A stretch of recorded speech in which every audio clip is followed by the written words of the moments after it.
Assalamualaikum warahmatullahi wabarakatuh. Teman-teman, balik lagi di channel YouTube gua, Hairun Imam. Nah, ini ada video yang sangat menarik untuk kita simak bersama-sama dan tentunya ini merupakan diskusi yang sangat seru di mana Bung Hasan Nazbi, Kepala Kantor Komunikasi Kepresidenan, itu mengatakan hal yang mengejutkan kepada Prof. Mahfud dan juga orang-orang yang selama ini menuduh Presiden Jokowi merusak tatanan demokrasi Indonesia. Hasan Nazbi sampai mengatakan, jangan sok suci. Waduh, ini sangat menarik teman-teman. Dan lagi-lagi Prof. Mahfud. Lagi-lagi teman-teman. Oke, sebelum kita masuk ke videonya, jangan lupa like, subscribe, dan share. Dan tanpa perlu berlama-lama lagi, mari kita simak videonya berikut ini. Di tempat saya ini, di forum saya juga, Pak Mahfud itu pada podcast yang terakhirnya itu, kebetulan kami collab itu, bahkan sudah mengatakan bahwa Pak Jokowi harus bertanggung jawab total pada semua kerusakan ini. Saya sejujurnya menjadi sedih ya. Di satu sisi kita menghargai apa yang telah dilakukan oleh Pak Jokowi. Pak Jokowi menciptakan banyak prestasi juga. Terkhusus sekali infrastruktur. Sekedar mengingatkan bro, di tim transisi dulu 2014 saya yang namanya infrastruktur bidang saya. Jadi saya merasa ya agenda-agenda itu tercapai. Tapi banyak bagian juga tidak. Dan yang menyuarakan ini adalah orang-orang yang pernah bersamanya. Saya tidak perlu menyebutkan banyak nama lagi yang lainnya. Coba sampaikan kepada kami. Anda harus memitigasi nantinya ini seperti apa? Ya, kalau saya sih memang posisinya orang-orang yang keberatan tadi itu, orang-orang yang melihat ini harus tanggung jawabnya Pak Jokowi ini. Itu mungkin sebenarnya orang-orang yang juga perlu ikut tanggung jawab, Bang. Wow. Ya harus fair dong, Bang. Misalnya cuma 1 tahun dia terakhir sama Pak Jokowi, kemudian yang salah cuma 1 tahun terakhir, 9 tahun terakhir nggak ada salah gitu. Dia juga harus fair dong. Ada orang yang 9 di antara 10 tahun Pak Jokowi, 9 tahun dia sama-sama Pak Jokowi. 9 tahun dia ikut berkuasa. Terus tiba-tiba yang salah cuma 1 tahun terakhir. Iya. Dan kemudian mereka merasa bahwa mereka bukan bagian dari Jadi kalau ada prestasi, ayo kita klaim prestasi itu sama-sama. Betul. Karena mungkin Anda lebih panjang bersama Pak Jokowi dibandingkan saya nih. Saya baru 2 bulan bersama Pak Jokowi resmi. Jangan kemudian merasa sok suci. Kalau ada prestasi, klaim ini sama-sama prestasi ini. Tapi kalau ada masalah juga, ini masalah yang harus kita tanggung sama-sama. Kan nggak mungkin Pak Jokowi tanpa kelemahan. Jangan merasa sok ada suci, yang achieve, guys. ada yang tidak achieve. Bisa aja Bang. Ada yang sudah selesai, ada yang masih harus dilanjutkan. Bisa aja. Tapi itu masalah kita sama-sama. 9 tahun mereka bersama Pak Jokowi, terus tiba-tiba Pak Jokowi harus tanggung jawab sendirian terhadap apa yang menurut mereka ini jadi masalah. Jika kemudian logikanya dibangun bahwa 9 tahun itu Pak Jokowi excellent, terus tiba-tiba 1 tahun terakhir tetapi satu tahun kemudian Pak Jokowi merusak apa yang telah dibangunnya sendiri pada beberapa bagian yang sudah kita diskusikan, itu nggak bisa diterima juga logika itu. Merusak itu definisi mereka karena bertentangan dengan maunya mereka atau gimana Bang? Enggak, seperti yang kita kan bahas tadi soal maksudnya hukum misalnya gitu. Iya, kalau misalnya gabung ini, tapi misalnya Mas Gibran jadi cawapresnya Ganjar misalnya, dengan putusan MK yang sama. Terus menang. Dan kemudian menang. Menurut orang-orang itu rusak. Oh, nggak mungkin. Makanya saya bilang ini perdebatan relatif sekali Bang. Nggak bisa dikasih dengan judgement moral. Saya nggak pernah terima judgement moral dalam politik Bang. Ini pertarungan kepentingan, kita harus fair itu. Politik kan pertarungan kepentingan. Kenapa Anda menolak adjustment moral dalam politik itu? Tidakkah itu sesuatu yang sangat kecuali sifatnya universal Bang. Ini nggak universal. Kalau misalnya sama-sama mereka itu oke, nggak sama-sama mereka itu nggak oke. Makanya saya bilang orang-orang yang mungkin hadir di meja abang ini, kemudian mereka bilang Pak Jokowi harus bertanggung jawab atas semua ini, 9 tahunnya minimal mereka juga harus ikut tanggung jawab. Saya baru 2 bulan ini Bang. Harus menjawab semuanya. Saya nggak komplain soal ini, tapi buat saya harus fair. Daripada judgement moral lebih baik fairness Bang. Betul, harus lihat ini secara fair aja. Coba putar 360 derajat. Jangan melihat sesuatu dari sudut panjang 45 derajat terus. Sempit sudut berpikir kita.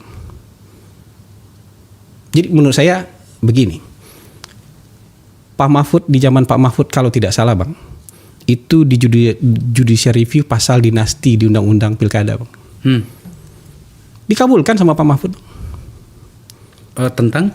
Dulu tuh kan nggak boleh tuh Bang, satu ke atas, satu ke samping, satu itu nggak boleh maju pilkada bang. Ntar dulu. Kebetulan pasal itu saya yang bikin. Nah, Di Undang-Undang Pemilu. Iya undang-undang. Nah, jadi kalau suaminya bupati, istri nggak boleh maju, anak Saya nggak boleh lupa maju. ya. Iya. Tapi kayaknya masanya Bang Patrialis Akbar itu. Ketuanya waktu itu saya lupa siapa. Tapi waktu itu di masanya Bang Patrialis. Saya ingat. Iya. Gitu. Karena kami yang bikin. Iya, tapi pasal apa itu satu langkah ke seingat depan. saya itu Pak belakang Mahfud gitu. bang. Seingat saya itu Pak Iya, Mahfud. oke, mungkin. Seingat saya itu Pak Mahfud itu sekitar 2015, 2016. Iya 2015. Iya. Ataupun misalnya itu bukan Pak Mahfud bang. Apakah putusan itu putusan yang cedera?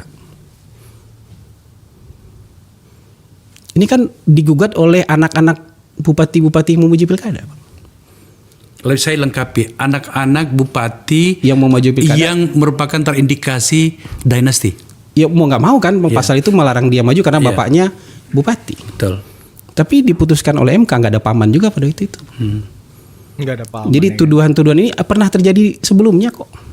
Dan itu dikabulkan nggak pakai paman juga kok. Jangan yang itu kemudian dianggap fair, yang ini dianggap Ya. tidak fair. Kalau itu saya tidak bisa melupakan. Saya luka karena itu.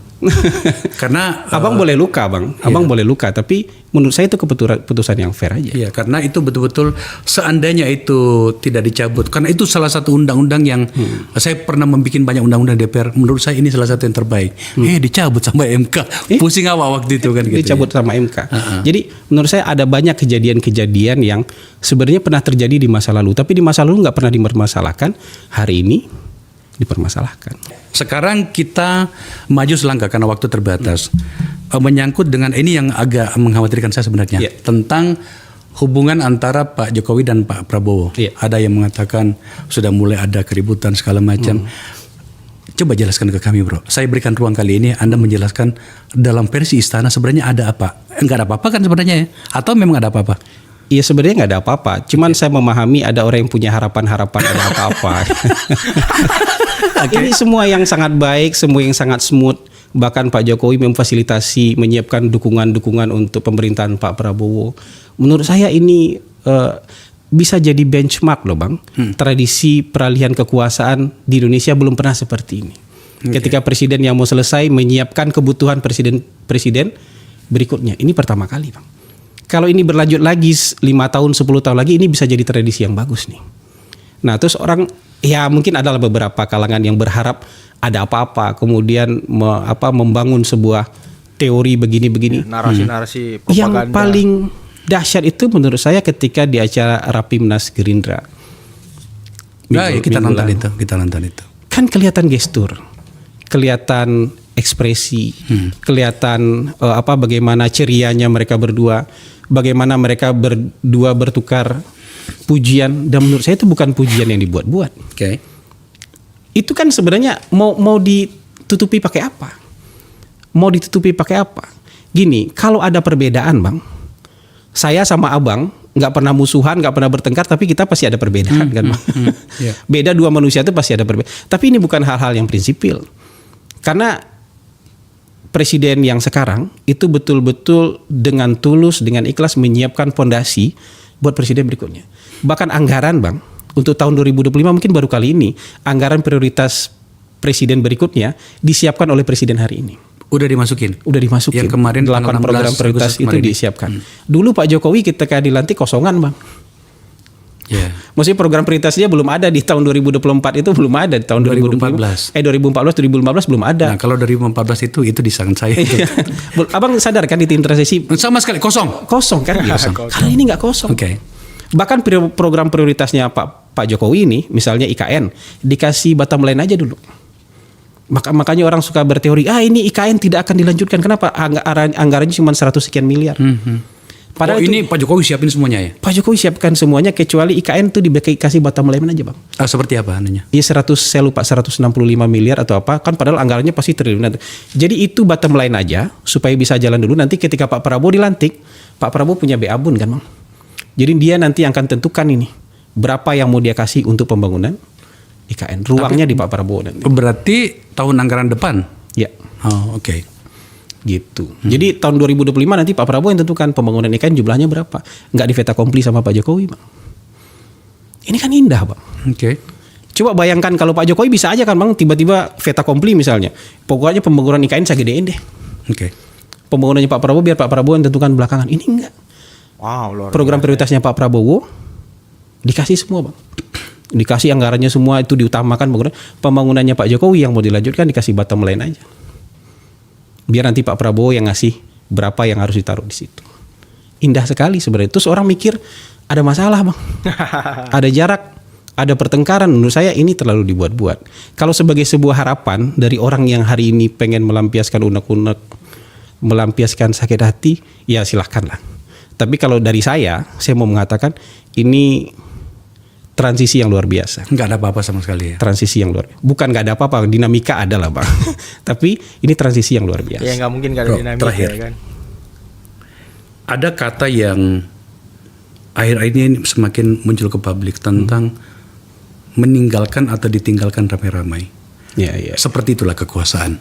Ya, ya. Datang dan pergi, kadang-kadang kita tidak sadar, oh ternyata udah pergi lagi kan gitu ya. Ya. Tapi kemudian ketika presiden mengatakan seperti itu, dalam hal ini Pak Jokowi menjadi istimewa.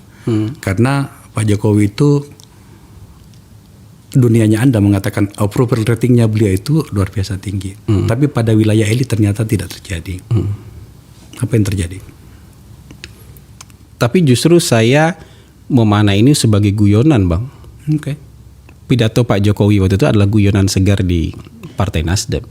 Karena buktinya kan Pak Jokowi hadir di kongresnya PAN. Pak Jokowi hadir di ininya Nasdem. Pak Jokowi hadir di acaranya Golkar. Gerindra. Pak Jokowi hadir di acaranya Gerindra. Jadi sebenarnya kalau itu mau dimaknai macam-macam sudah terbantahkan selain guyonan Bang. Kalau dimaknai selain guyonan menurut saya itu sudah terbantah karena Pak Jokowi diundang semua Bang. Oke. Bukti bahwa Pak Jokowi kan nggak ditinggalkan. Jadi partai mana yang meninggalkan kan nggak ada. Gitu. Jadi lebih kepada guyonan aja menurut saya. Guyonan, ya. Guyonan aja menurut saya. Artinya seorang Hasan Nasbi sekarang kepala kantor kepresidenan, komunikasi kepresidenan, yakin betul bahwa tak ada tinggal meninggalkan itu kelak ketika Pak Jokowi berakhir. Gini Bang, nanti kan pasti ada yang berbeda. Ketika Pak Jokowi sudah selesai jadi presiden kan tentu hal-hal yang selama ini beliau nikmati sebagai presiden tentu tidak ada lagi. Nah perbedaannya menurut saya itu Bang. Pengambil keputusannya yang biasanya Pak Jokowi kemudian beralih ke Pak Prabowo. Yang berbeda kan itu. Tapi kalau menurut saya nanti masyarakat juga akan melihat dengan sendiri betapa banyak yang sudah diperbuat oleh Pak Jokowi terhadap bangsa Indonesia. Seluruh pemimpin kita itu ada yang dia perbuat, ada salahnya dia Bang. Tapi ujungnya setelah waktu berjalan, masyarakat kita akan melihat apa yang sudah dia perbuat Bang. Betul. Presiden kita tuh nggak ada kontroversial Bang. Mulai dari Bung Karno, tapi yang kita ingat bukan dosanya Bung Karno, Bang, tapi jasanya Bung Karno. Pak Harto pun ada orang yang masih ingat-ingat jasanya Pak Harto karena masih banyak aktivis reformasi. Tapi sebagian masyarakat sekarang sudah mengingat jasanya Pak Harto. Pak SBY, orang mengingat jasa Pak SBY. Ibu Mega, orang ingat jasanya Ibu Mega. Nanti menurut saya ada pihak-pihak yang hari ini, saya nggak yakin itu juga banyak Bang. Maksudnya bagiannya mungkin presentasinya tidak mayoritas. Orang yang menganggap Pak Jokowi gagal. Ada teman saya yang tiba-tiba bilang, apa sih sebutin satu aja yang baik dari pemerintahan Pak Jokowi. Menurut saya kamu gila jadi orang. Kamu mudik pakai jalan dibangun oleh siapa? Pakai rel yang dibangun oleh siapa? Pakai pelabuhan yang dibangun oleh siapa? Kan kamu nikmati. Yang dibangun oleh presiden ini bersama jajaran pemerintah itu nggak sendiri. Bersama jajaran pemerintah kan kita nikmati sama-sama. Bahwa ada orang punya kekurangan, iya ada kekurangan. Tapi jangan lupakan jasa. Makanya kalau Pak Prabowo itu selalu pidato, yang kita nikmati hari ini itu berkah dari jasanya Bung Karno, berkah dari jasanya Pak Harto, dari Gus Dur, Ibu Mega, Pak SBY, Pak Jokowi. Pak Habibie, saya mau lanjutkan itu. Nah, belum lagi kalau ada yang nanya ya kan. Coba sebutkan apa prestasi Pak Jokowi selama ini. Terus dia kuliah dan dia sekolah pakai ini ya kan kartu Indonesia Pintar ya kan. Nanti apa yang kita dapat ke depan kan akumulasi dari semua presiden ini Bang. Kalau ada satu presiden buruk sekali, kemudian ada presiden satu tanpa celah, saya rasa nggak begitu Bang. Ya menurut saya kalau hitung-hitungan kalkulatornya tetap lebih banyak jasanya dibandingkan kekurangannya. Jadi begitu cara kita melihatnya. Ini bukan soal pendirian moral, Bang, tapi pendirian yang fair harusnya begitu. Karena kita nggak ketemu dengan orang yang tanpa salah, Bang. Ya. Orang yang tanpa kekurangan. Bahkan mungkin kita juga nggak akan ketemu dengan orang tanpa masa lalu, Bang. Ya. Betul. Yang tiba-tiba turun dari surga kemudian datang sini, saya nggak punya dosa kok gitu. Mungkin kita nggak akan ketemu yang seperti itu. Jadi menurut saya ya ini yang mau kita sajikan. Tapi saya nggak anti, Bang, sama orang yang kritik, orang yang kontra, orang yang menolak. Karena buat saya itu sudut pandang baru. Yang saya anti itu DFK, Bang. Disinformasi, fitnah, kebencian. Karena ini nikmat rasanya, tapi itu menghancurkan bangsa. Banyak bangsa ini sudah hancur gara-gara itu. Ya. Bukan gara-gara kritik, Bang. Paling terakhir, Ya. kantor Anda, Ya. saya anggap bahwa inilah kantor paling awal pemerintahan Pak Prabowo dan tidak akan berganti. Baik organisasinya maupun orangnya ya. Kalau organisasinya akan berlanjut, kalau orangnya tentu kita harus serahkan kepada presiden. Tampaknya siapa Pak Prabowo tampaknya harus memikirkan Anda, Bro. Betul. Anda cukup tangguh untuk menjaga semuanya. Seharusnya seperti itulah. Yang penting kan logik saja ya. Iya. Saya sepakat, Karena kalau Bung kemudian Akbar. saya tidak sedang mengajari Anda. Tapi maksud saya kita berada pada ruang yang sama selama ini ya. Harusnya itu kita didik bangsa ini pada logika yang terukur. Perbedaan pasti ada lah. Pasti, Bang. Tapi kan kemudian bagaimana kemudian kita bertumbuh dalam logika yang terukur. Ya. Saya berharap Anda seperti itu, Bro. Ya, doakan aja, Bang. Bisa menjalankan tugas ini dengan baik. Harus dengan doa karena belum ada contohnya, Bang. Jadi kita harus memulai betul-betul dari nol. Dan atas nama forum ini saya mengatakan bahwa saya mencoba fair. Ketika Anda merasa ada yang ingin Anda sampaikan dan mungkin saja kami kurang fair, datanglah ke tempat ini. Siap. Saya tidak akan pernah menutup pintu itu, Bro. Siap. Tidakkah? Terima kasih banyak, Bang. Tidakkah pikiran-pikiran logik Saya dan justru terukur itu bisa paling senang datang ke tempat Abang, makanya saya datang paling awal ke sini. belum pernah datang ke tempat lain. Iya, saya datang tapi tidak membahas soal isu-isu. Soal kontroversi pertama kali saya datang ke Abang karena menurut saya mau Abang suka nggak suka, Abang setuju nggak setuju dengan pendapat orang, Abang mencoba untuk fair. Oh iya. Yang paling penting buat saya itu fair dan tidak melihat sesuatu dengan kebencian. Nah, teman-teman, itulah tadi video yang bisa kita simak, yang bisa kita saksikan, yang kalau kata anak Jaksel isinya daging semua, teman-teman ya. Dan itulah Bung Hasan Nazbi, Kepala Kantor Komunikasi Kepresidenan Republik Indonesia. Wajar kalau beliau ditunjuk sebagai kepala, teman-teman ya. Karena ya beliau menjelaskan sangat, menurut saya ya, objektif dan ya juga berhasil menepis, mengontrol semua isu-isu yang dilontarkan oleh Bung Akbar Faisal. Dan inilah yang dibutuhkan oleh Pak Prabowo nantinya. Karena kan Pak Prabowo ini terkenal dengan ceplas-ceplosnya dan segala macam ya. Sepertinya Pak Prabowo butuh orang yang seperti Hasan Nazbi yang menjelaskan nanti kepada orang-orang program-program Pak Prabowo seperti apa ya. Sepertinya Bung Hasan Nazbi orang yang paling tepat. Dan semoga ketika Pak Prabowo dilantik, Bung Hasan Nazbi tidak pergi kemana-mana. Tetap jadi kepala kantor kepresidenan, teman-teman ya. Ini yang kita harapkan semua, utamanya saya sepertinya. Dan ya, bagaimana tadi Bung Hasan Nazbi menjelaskan ya, jangan sok suci gitu. Jangan sok suci. Anda 9 tahun kurang lebih berkuasa bersama presiden. Ya masa nggak ada keburukan di situ selama 9 tahun. Dan hanya keburukan itu terjadi di setahun terakhir. Kan nggak fair, nggak adil berpikir seperti itu. Nggak adil merasa sok benar, sok paling suci. Ya, dan juga ada orang 4 tahun berada di samping Pak Jokowi menjabat, ya akhirnya berbeda pandangan pilpres, keluar jadi menteri, mengundurkan diri dengan baik-baik, dulunya membela Pak Jokowi terkait dengan perpanjangan masa jabatan 3 periode, beliau membantah semua itu. Bahkan beliau mengatakan bahwa saya ditunjuk Pak Jokowi langsung. Untuk apa?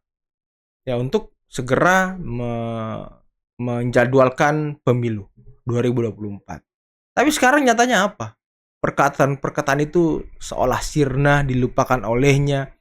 Kemudian berbalik menduduh Pak Jokowi yang tidak-tidak. Mengatakan bahwa Pak Jokowi harus bertanggung jawab dan segala macam. Ini kan pelajaran demokrasi yang kurang elok, yang kurang baik. Yang harus dikunyah, yang harus dikonsumsi oleh anak bangsa gitu. Tidak konsisten dalam bersikap, tidak konsisten dalam berucap. Ini harus apa ya, politisi-politisi ini harus belajar, teman-teman. Karena jejak-jejak digital itu selalu ada dan itulah yang selalu terjadi belakangan ini. Dan kalau beroposisi, jangan terlalu lantang bersuara, jangan terlalu keras mengkritik, karena ya nantinya kalau Anda masuk kekuasaan, ya beda lagi ceritanya teman-teman.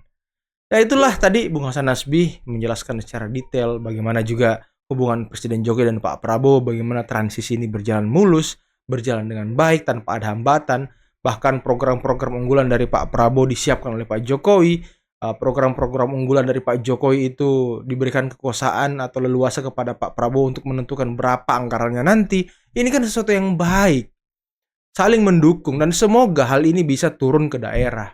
Jangan hanya transisi ke presiden aja yang baik, tapi transisi di tingkat kabupaten, kota, provinsi harusnya juga berjalan dengan baik transisinya, agar program ini terus berlanjut. Jangan melupakan gubernur yang lama atau kepala daerah yang lama. Ya, jangan menghentikan semua program-program pemerintah daerah yang lama gitu. Harusnya dilanjutkan yang memang prioritas, diselesaikan dengan baik, baru move on.